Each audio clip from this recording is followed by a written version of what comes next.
Hey Roman, how you doing, My man? man, hey dude, I was like looking, I'm like, man, I didn't get the video. I'm like, what's going on? I was waiting. My bad, dude. Oh, and it's no problem, man. Things happen, but I'm glad to have you on here now. So, especially Uh, it's your first time being on Empire Universe Media. So, welcome and thanks for taking your time, man. of course, man. Thank you. Yeah, so I know you're over in Florida. As far as I know, what's the weather like at the moment?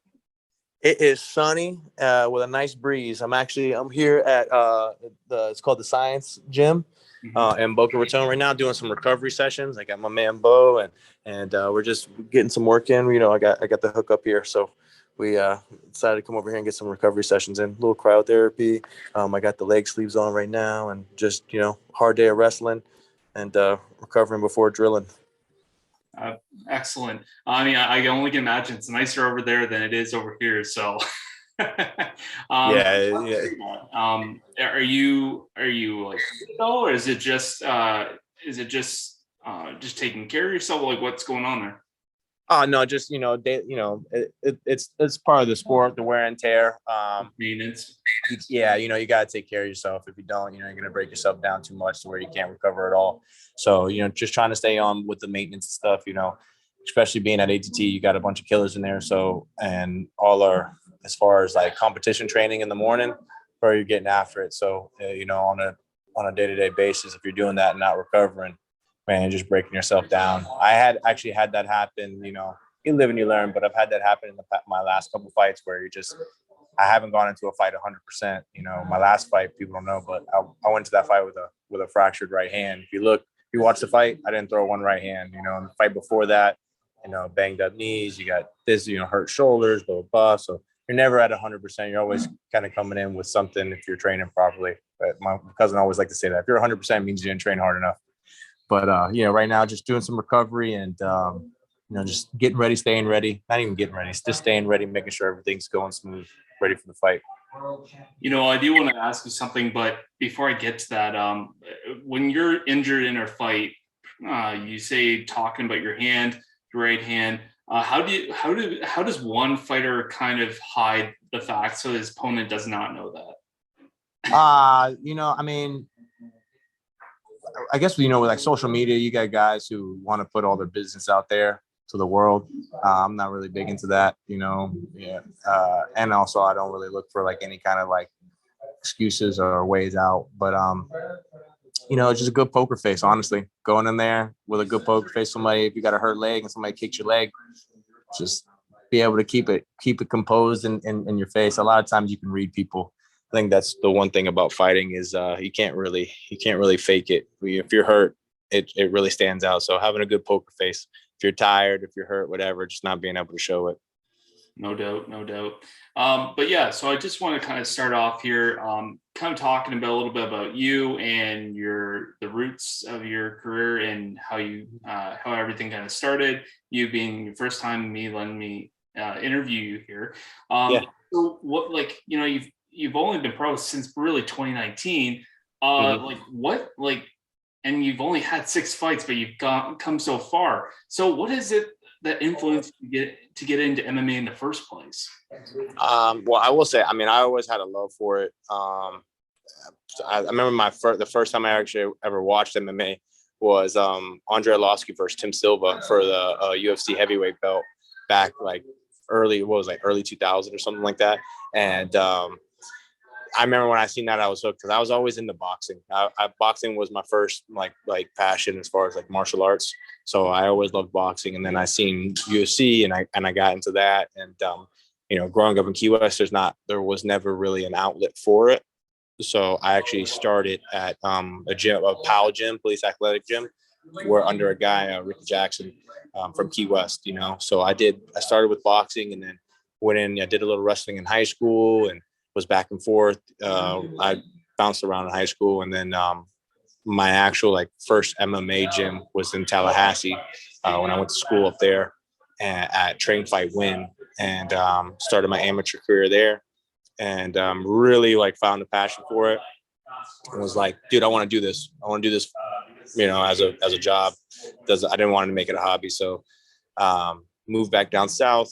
Ended up bounced around a little bit, but just trying to find a good gym, and got my feet really set my feet at a fight sports gym under a guy named Daniel Mendez and Jay-Z Cavalcante, and picked it up from there. And then that was, say, like 5 years ago. Say about 5 years ago, I started with them and finished my amateur career with them, and then after it was about my second pro fight, realizing that I needed, if I really want to take this to the next level, I needed, more better train. I wouldn't say better, but like more training partners, diverse training partners, in a sense, better training partners, a better facility, because we were at a kind of a small gym and we didn't have enough bodies. And ATT was down the corner, like legit right down the street. And luckily, I mean, there was a back and forth because of COVID. When COVID hit, everything shut down, and with Dan shut the whole gym down, so it was only pros. So I was lucky enough to have the connection through my family, and made a call to Richie. Richie let me gave me a tryout, and he's like, "We like the guy," and I've been at ATT since. Man, I love my gym, and I've seen tremendous growth since I've been there. So that's basically how it goes down. Excellent. Well, it's no secret ATT is such a high-level gym. I mean, it's a great gym. A lot of great fighters have come out of that gym. But you talked about, coming like out of the whole boxing idea, and a lot of fighters I've interviewed talk about boxing. It was kind of the first thing that they've really that really got them into the whole fighting scene. But now with movies and social media, MMA's really taken over that sport, and boxing, in my opinion, has kind of faded away. What are your thoughts on that, and in the sport of MMA, how much it's grown? Well, I would say, when you look at boxing, the history of boxing, man, boxing's been around for, a couple centuries, man. So it's like, I feel like it's just like wrestling. It has its tradition. It's classic. There was it's the man-to-man. Hey, you, me, just hands, we're gonna punch. And same thing as wrestling, man-to-man, no striker, we're gonna wrestle. But as you see, just with anything in the world, evolution, we've come to a point now where we want to see who the best fighter is, not the best striker, not the best grappler, the best fighter. And that's what I love about MMA is you have every aspect. You can win in so many facets, There's so many different ways of striking. There's so many different ways of grappling, controlling, and submitting people and it's constantly evolving. So I think that's just, when you look at MMA as a whole, it's just the evolution of fighting. Let's put it all together and let's see who the best fighter is. And it's cool. I mean, that's what if I could say anything, it's just MMA is just the evolution of mixed martial arts, or martial arts as a general. Growing up or just now, do you have a fighter in particular that you kind of look up to as an idol, or someone that influences you and helps you keep pushing through? Oh man, countless, man. Especially as a kid, there was I try to emulate plenty of guys. I would say, honestly, man, it's kind of crazy how things worked out. But I'd say the two dudes that I remember as a kid really I seen that I was I kind of connected with was one, Andre Arvloski was the first guy I ever seen fight in a mixed martial arts fight, right? And big heavyweight dude, super nasty, just crushing people with overhands, and the tongue out, the fangs. It was the whole look, and I was like, man, I want to be like that guy. And him, and I remember one of my close friends was like, bro, you gotta check this dude out, Backyard Brawling, and looks up, George Masvidal, and I was like, the guy was 17 years old fighting a grown man. I think I was like 11, 12 years old. So the testosterone hadn't kicked in yet, so I was like, dude, that guy's the real deal. He's a dog. And seeing the evolution of him and Andre has been crazy. And then the ironic part about it all is they both trained under Paulino Hernandez, who was my striking coach. So it's like, now to have the connection, like I looked up to these dudes growing up, and now I'm training. We have the same trainer. We train in the same gym. I'm with these guys on a consistent basis. It's like this, full circle type thing where, just following a passion put me in the same room with the same coach as the guys that I looked up to as a kid. So it's pretty cool. I'd say those two guys, Adam, not a majority of people that I've actually tried to, you know, I wouldn't say necessarily emulate, but in a sense emulate and looked up to and tried to like, I want to do this because I see their path, I see their struggle. I can relate to them. Well, it's kind of all coming full circle for you now. You look up to them, now you're training with them. That just must be quite an experience. Yeah, man, it's been great. And the, even, like continuing on the connections that it's like led me, it's been awesome. Like I got to this camp, I got to go up to Pennsylvania. I got to train with Bo Nichols. He's actually down here now helping out. And, I'm here at the science gym with him doing some recovery. So it's like, you get great connections. I got, like I said, Bo, I got Johnny Eblin, he's on a whole, he's peaking right now. I can't wait to watch him fight. We're on the same card. Countless names, man. Austin Bamford, he's fighting this week. I got to help him with his camp. I got to help Dustin Poirier out. Like I remember watching Dustin Poirier go through fucking WEC, and obviously up until now, and it's like I got to help him out for both of the Conor fights that these last two Conor fights that he won. So it's like I'm waiting for my chance at Conor. I'm like, bro, let's get it, brother. But it's good, dude. I just been able to train with so many names. Santiago Ponzinibbio, I mean, I keep going. Yaroslav Amanov. It's been just a great experience in general, this fight journey, and I'm loving it, man. It's just the beginning too. So excellent. Your record, you're perfect 6-0, 3-0 in Bellator. You speak really highly of your teammates, your gym, yourself. Where does the success come from? I mean, hard work right off rip. These guys, you can't really substitute hard work. These guys, if you walk into the gym, we're there, everybody's working constantly. Everybody's trying to be the best. So I think when you walk into when you walk into the gym, you feel it. Everybody gets an ego, but there's a healthy ego in that gym, and people, people carry themselves with, pride and stuff, but there's no animosity. Everybody's trying to grow. If you need something, all you got to do is ask. Everybody's always willing to help in that gym. And we're all just getting better with each other. It's just this, you call it a team, but this family like oriented style where you see each other. You're happy to see people, there's no beef around the gym. And yeah, man, I think it's just a like-minded, you have like-minded individuals all under one roof that are all trying to be the best. And you just get pushed, iron sharpens iron. You just get pushed to your limits, and on a regular basis, you're gonna get the best out of yourself. So I think that's like I answered the best. That's the way to do it. And at your gym, you've kind of touched upon you having like the same striking coach as some of these other guys, but who do you normally train with on a daily basis? I would say, all right, so, I got maybe like 3 or 4 dudes on a consistent basis. Johnny Eblin, I would say number one. I train with him the most out of anyone. I was helping I helped Austin Bamford out a lot. I get rounds with Sydney Outlaw, Michael Lombardi, and those 4 dudes. I'm trying to think. I know I got another body in there. I'm just spacing out a little bit.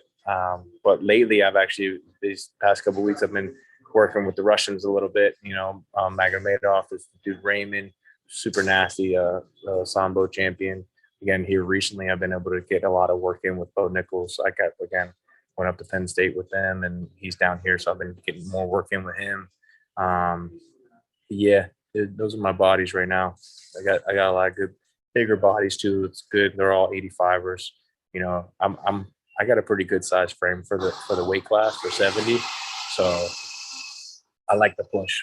I like the bigger bodies. The 55ers and the 70s usually don't give me that. They don't challenge me as much. So working with these guys really give it to me. Like as far as like the push, and they're the best in the world. So.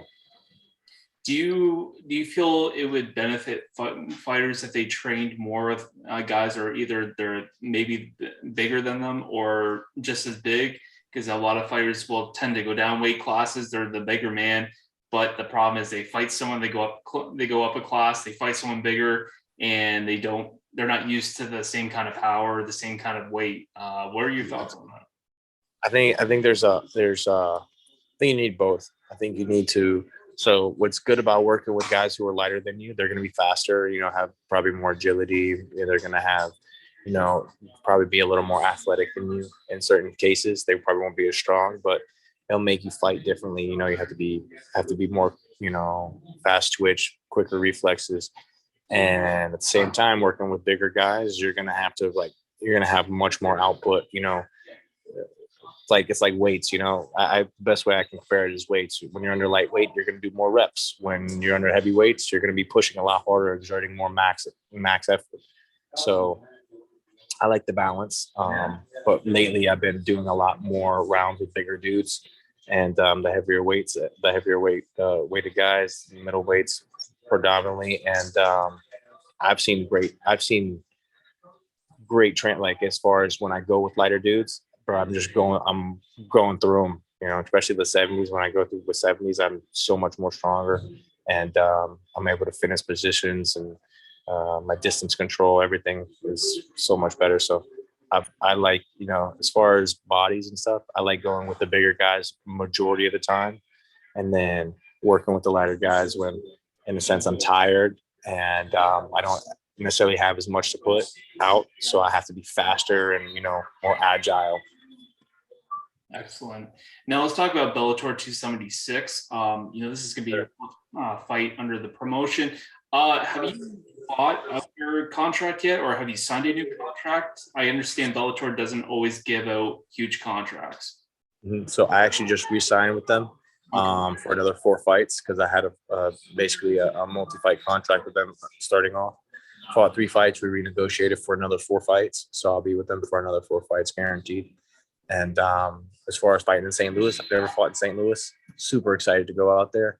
It's not just myself. Again, I got my buddy Johnny Evans fighting on the card. Cody Law's fighting on the card, and I believe I'm not sure about my dude Danny. I think his guy pulled out, and they're looking for a fight. But it was supposed to be all 4 of us, which we have 4 undefeated guys from ATT. We're supposed to fight on that card, so we were all super stoked to go out there and just dominate across the board. And but beyond that, we still got 3 great fights going on, and we're really excited. Me and Cody fought on the same card and at the Hard Rock in Miami, and Cody put on a great performance. I put on a great performance, and I'll say I'm about 99.9% sure that it's going to go out the same way. Well, I do want to get to that. This fight's going to be in March. I guess, you haven't fought since November.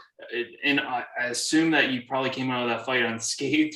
That being said, were you hoping to fight sooner, or was this the perfect time for you? This actually, it worked out really well. Holidays came up. So, you had Thanksgiving after that, then you had Christmas. With my current situation with my family, we were moving. I was moving my family up from Key West to Delray, so we're in this transition phase. So getting everything set, these last couple of months I've been moving still and getting things situated. So it actually worked out really well fighting in March. My initial plan was to fight sometime in February, but fighting mid-March it wasn't a drastic change. So everything as far as going according to plan, I'm right where I need to be. Your opponent, Kevin Rayford, I understand in your post-fight interview after Bellator 271, you talked about wanting in a ranked opponent. Can you kind of talk about the situation that you're in? Did you try to plead with Bellator to get a ranked opponent, and how do you feel about getting an opponent? So, I would have loved a ranked opponent. If you ask Bellator, I guess they just want to see, I guess they want me to prove myself a little bit more before I get a ranked opponent, which is fine by me. I'm not going to argue with them. If that's who they believe I should be fighting, then that's who I should be fighting. But in time, I believe in my abilities, and I know through time I'll prove that that's where I'm capable, and more than capable, and deserve to be up in the top 10, if not the top 5. I'm looking for a title shot. But the guy Kevin, what I see out of him, MMA fighter, tall frame, seems pretty athletic, but I haven't really seen too many things that are like, really stand out to me. He has some pretty basic striking, basic takedowns, and some basic grappling skills. Nothing that is like outstanding in my eyes. I train with some of the best guys in the world, so when I see a basic level, it doesn't do anything for me as far as like worry me. I'm gonna come prepared no matter who the fight is with. Whether the guy is unranked, ranked. I train like as if I'm fighting for the best in the world every single time, because eventually I will. I believe that it's only a matter of time before I'm there. So I'm treating every fight the same way. His record's 5-3. That doesn't really mean anything to me as far as like, he doesn't have a perfect record or nothing. Who knows what happened in those losses? I never judge people how they lose, and more so how they win. So from what I've seen how he wins, it's pretty basic. He throws some strikes, he gets a takedown, does some control, and lands some, if he can look for a submission or finish with strikes, that's what he does. And it's nothing that I can't handle. Well, you kind of talked a little bit about, I don't know if you were into the same thing, but you kind of talked about you it's going to end kind of the same ways your last fight. Is that, do you feel what's going to happen? What this fight? This fight, I mean, I see it. I usually try to be generous and give the first round to the guys. I never try to tell people I'm gonna knock them out in the first round. I usually say I'll break them in the first round and finish them in the second. But I think that's gonna be something similar. This first round we're gonna come out. I'll take my time. I'll break this dude. I'll break his heart. I'll break his will. That's one of the things I thrive on, is going in there and just breaking people. So go in there. I'll break his spirit. Hit him a few times. I'll stuff a couple of his takedowns. He won't know what to do at that point. He'll panic, and then I'll finish him. Do we see another flying knee? Maybe not a flying knee, but maybe a knee. We'll see. Might see some grappling too. You haven't got a chance to see me grapple yet. I've been training with a bunch of grapplers, so you might. Well, 2 years in a row, you've had flying knee finishes. I mean, highlight reel knockouts. Is that something that you actually do practice at the gym, or is it just something that's just happened to work in a fight? No, 100%, and it's practice. We drill these moves. We look for certain openings and timings. If it's there, we throw it. Doesn't necessarily mean it's going to land, but with proper timing and distance, it should land. And if not, then we have, it's like a chain. We build off of it. So just with everything, yeah, it's always practice, and you drill it, and in order to do something right, you gotta perfect it, and at least do your best to perfect it. So yeah, definitely we train it. I know you speak very highly of yourself and the people you train with. You're very confident in your skills, but other than not so much your game plan for your fight, but what is something that you've been really working on for yourself, whether it be mentally, physically? I've been working a lot on my wrestling as far as physical. Mentally, on the I've been super blessed being able to work with the guys I have. Bo Nichols, 3-time NCAA champ, 2 division weight champ, Olympian.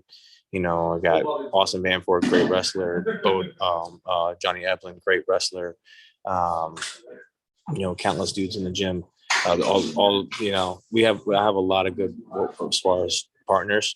So been working my wrestling physically and mentally. Been working on being able to disconnect and just be closer with my family. Have my daughter, and it's been really good being able to be a dad. So working that's been amazing.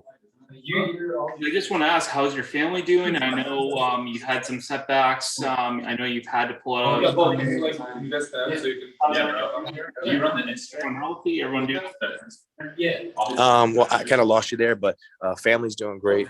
We're all set up here and just getting set up, man. And you guys out of here? All right, my man. Thank you guys. I'll see y'all later. But no, the family's doing good. We still got some things to, as far as like my daughter, she's working on PT and OT. She suffered some substantial injuries during the birth. So working with her but other than that, man, just being a dad and being close with my family it's been phenomenal. And what does it mean to be a father and be an MMA artist, or MMA mixed martial artist at the same time? And how does it feel to be able to show your kids that this is something that you can do with your life? I mean, I would say there is a drastic difference, but it also, there's a lot of similarities as far as just like life lessons, work hard, perfect your discipline. Just if you find something that you want to achieve and try to be the best at it, don't half-ass it. Go after it. Find, if this is what you really want to do, just go after it. Don't listen to the naysayers. You're going to hear a lot of people saying you shouldn't do that or try this or try that. If in your heart of hearts, whatever it is you want to do, go after it, man. Do everything you can to achieve it. Give it your best. And on the other side, being a dad who was an MMA artist or, professional fighter and having a little girl, it's also that size, like you have to be soft too. So there is this like balance where you come from a world, like I'm in a world where it's like poker face, show no sympathy, show no fear, and then at the same time you got to be soft and cordial with your little girl. But it's cool. You learn a lot about yourself and the balance of life, and it's been exciting. And also, the cool thing about being a professional fighter and being a dad is nobody's gonna mess with my little girl. Excellent. And you spoke obviously about Jorge Masvidal, him being kind of like a mentor too. This guy, he's got a fight on March 5th against Colby Covington. Why is he going to be victorious against Colby on March 5th? Well, I think he knows. I think he knows Colby better than anyone. They've had a lot of history with each other. They've been training partners for years. They lived together. They, best friends at one point. The guy knows his ins and outs. Even today I was watching him, after practice, they were working some stuff and he's like, yo, this is what Colby likes to do. Let's work it. So he knows this guy and on the same side, Colby knows him too. So, but I think George is a better striker, hands down. If you want to get to the core of things, Colby's a better wrestler. George's a better striker, but I think what separates them is the heart, man. I think George he's a dog, dude, especially when it comes to the fight. He's not gonna break. Not that Colby doesn't have heart, but I think when it really comes down to a fight, that dog and the fire type deal, it's not about the size of the dog and the fire, it's about the size of the fire and the dog. I think George has a bigger fire than Colby does, and there's definitely a vendetta there. It's real. It's not for the cameras. It's not to sell anything. They don't like each other, and it's a different type of motivation. When somebody really does things to, in a sense, like screw you over, make you like you've given to somebody, and they betray your trust, and it hurts. So I think George is going to come out on top just because of the motivational factor. This isn't just like a, oh, I'm just fighting to fight, or I'm fighting for a paycheck. There's a real beef, and I got George winning via knockout. Now, you don't have to answer this because he trained. Colby trained at the gym. There's a lot of history over at ATT. But what is the real situation that happened? Do you know what really happened? I know the UFC keeps playing it over and over. They like to play the whole friends now rivals. What's going on there? That's pretty much the gist of it, man. If I can say anything, they were training partners for a long time. I don't really know the whole gist of it. In all honesty, I came to the gym after Colby had already left. Basically been kicked, not left, but he got kicked out. And I'm not one. be in all unsincerity. I'm not one for the drama. I don't like. I'm not one to be like, yo, so tell me what happened, give me the beef, you know, I want to know, blah blah blah. I go to the gym, I do my job. I could care less about the drama. So I'm not too sure exactly how that played out.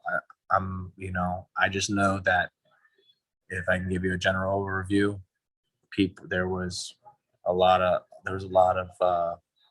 in a sense bad mouthing about one another, and then it's like didn't necessarily it came from one side before it came from the other, and people getting screwed over, and just not, we're in a sport where you, there's a lot of respect in fighting, so for you to change your personality or your character, as people like to say about Colby, for money and fame, or just to stay on a roster, I think it's pretty lame.